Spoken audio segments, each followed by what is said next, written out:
हमरा बुझाता बबुआ जियम होई है ना नाईता जियम होई है हो हमरा बुझाता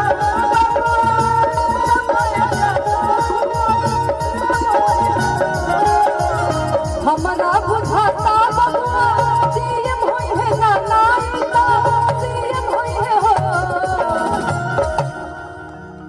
ए ललना हिंद के सितारा ये तपियम होई है ओ देवरा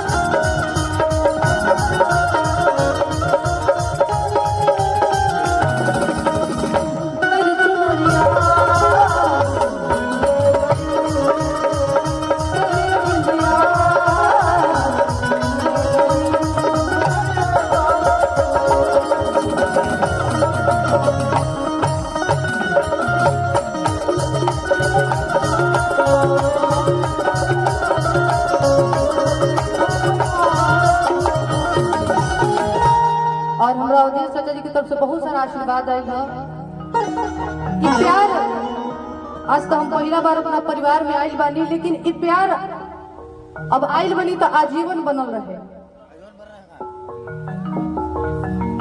और सोहर हम गाँव तनी इतना सुना सुना ठीक नहीं खेल रोज हमारे साथ झूमक तो हमरा बहुत अच्छा लगी।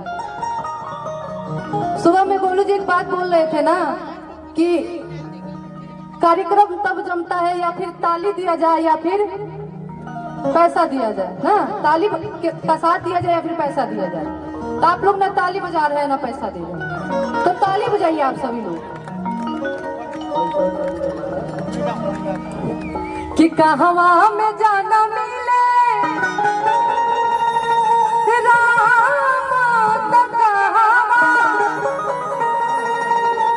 अरे कन्हैया जन्म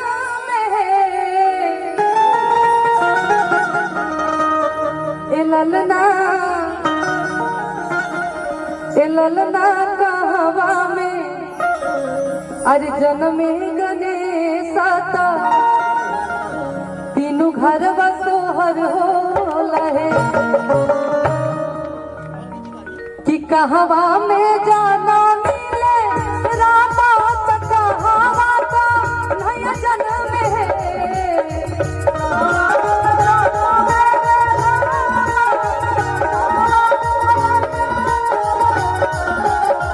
कहवा में जाना मिले रामा तो कहवा तो नया जन्म है ए ललना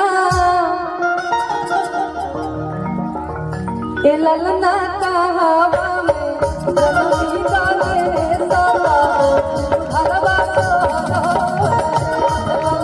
कहवा में जनमी गाने सदा घरवा तो हो रहे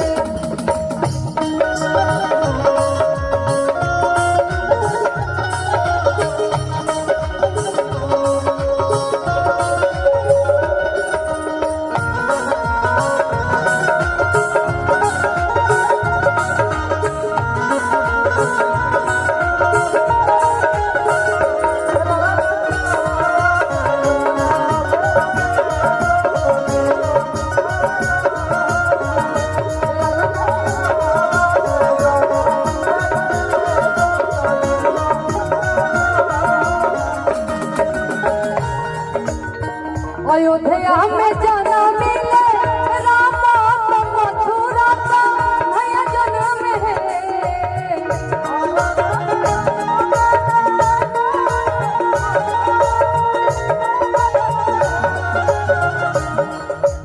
और बहुत सारा आशीर्वाद आई भैया की तरफ से बार बार प्रणाम बा और आशीर्वाद की चाहना रही कहीं ऐसा तो नहीं है ना कि हम कहते हैं कि ताली मत बजाई लो तो पैसा लिया तो ये पर पैसा होता नहीं आप सभी लोग ताली बजाएंगे तो मुझे ज्यादा आनंद आएगा। अरे कहीं ना कहीं प्रिया सिंह आई थी और बेचारी बार बार ताली के बहाने पैसा मांग रहे थे, ऐसा नहीं है। आप सभी लोग झूमिए, मुझे बहुत अच्छा लगेगा। सही बात है ना सृष्टि? अयोध्या में जाना मिले रामा मथुरा का नया जन्म है।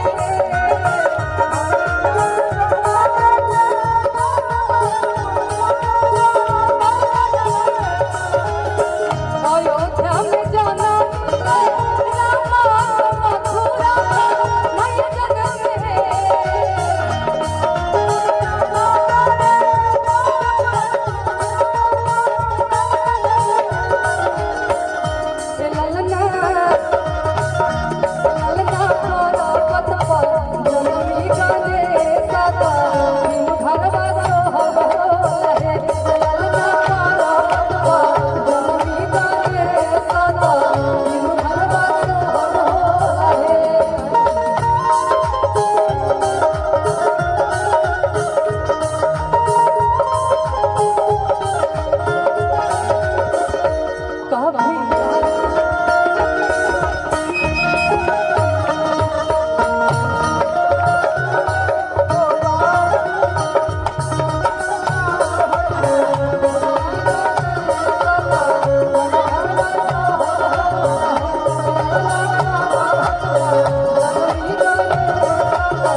और आज अवधेश चाचा के घर पर कार्यक्रम बात का गवाई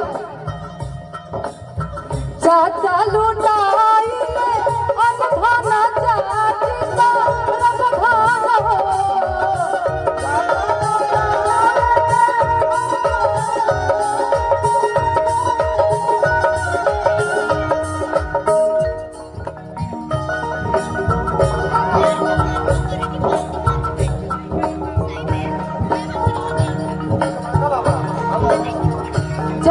भैया इरौवा भर के कार्यक्रम नियम भइल बा जेगने इतना ज्यादा खूबसूरती देखी हम कंफ्यूज हो गए रहे कि सुंदर केकरा के कही ओई गनी अवधेश चाचा और छोटका चाचा के देख के हम कंफ्यूज बनी कि अवधेश चाचा। अच्छा चाचे सबके चाचे ना बा बहुत सारा आशीर्वाद अवधेश चाचा जी की तरफ से, बाबू की तरफ से बहुत सारा लगातार आशीर्वाद आता प्यारा होता। बबुआ के बाबा जी खुदे तो बोलो तक बबुआ के बाबा जी की तरफ से बहुत सारा आशीर्वाद प्यार। चाचा लुटाई अनधाना चाची सा रमधान हो।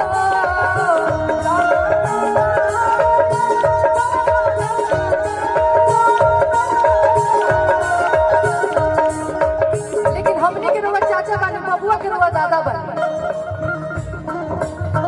दादा लुटाई अनधाना चाची सा रमधान हो।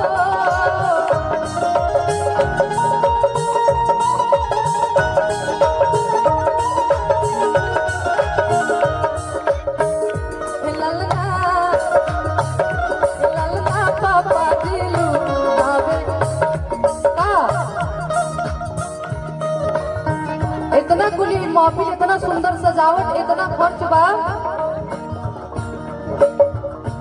ललना पालू आई ले अपारो धन तीनू घर मंगल होला। ललना पालू आई ले अपारो धन तीनू घर मंगल होला। लगा के मुसलमाना प्यार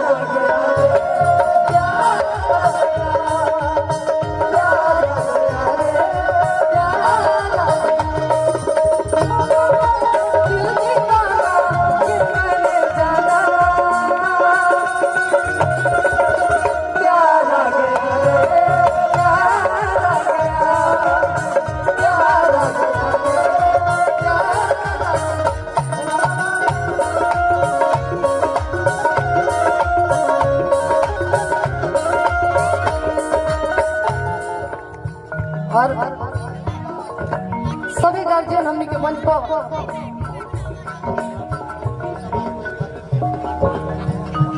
अखिल भारतीय भोजपुरी समाज के अध्यक्ष एम भारती पांडे जी, अच्छा मुक्तिनाथ पांडे जी जैसे हम लोग के बीच में मौजूद है। आपको बार बार प्रणाम है कि आप यहाँ पे आए, इस मंच की शोभा बढ़ाए। और सोहर मंगल जब भी अच्छा लगता है कि परिवार के लोग साथ में दे। अभी कितना सुंदर लग रहा है, आप सभी लोग देखिए तो। दाता लुटाई अनधना दाज सब धना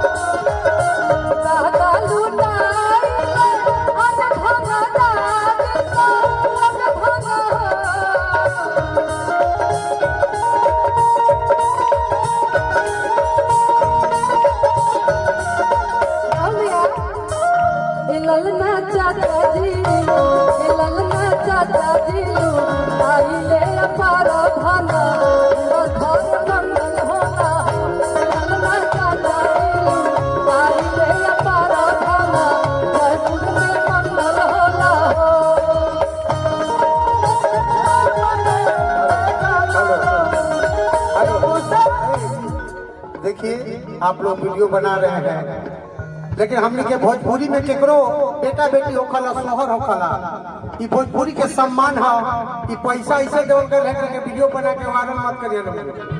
हमने के भोजपुरी में केकरो सोहर होखला ओता देवल जाला। बोलो छठी मैया की क्या बात है।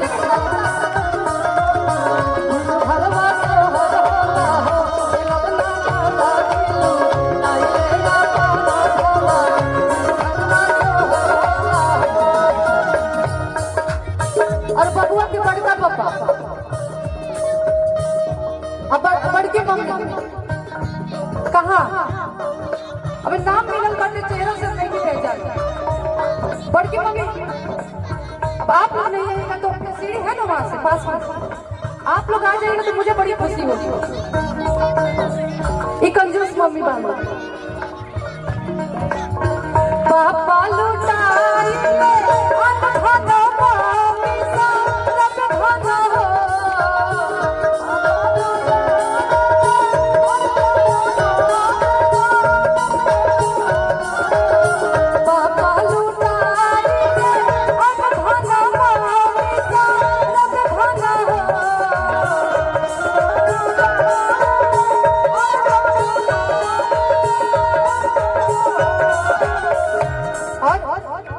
घर पे बैठ के ना ये चारों बच्चे इतने प्यारे हैं ना, मतलब जितना सुने थे उससे कई गुना ज्यादा यहाँ पे आने के बाद मतलब मुझे परिवार के बारे में देखने और जानने का मौका मिला और बहुत अच्छा लगा मुझे। सबसे प्यारी सृष्टि दीदी है ना,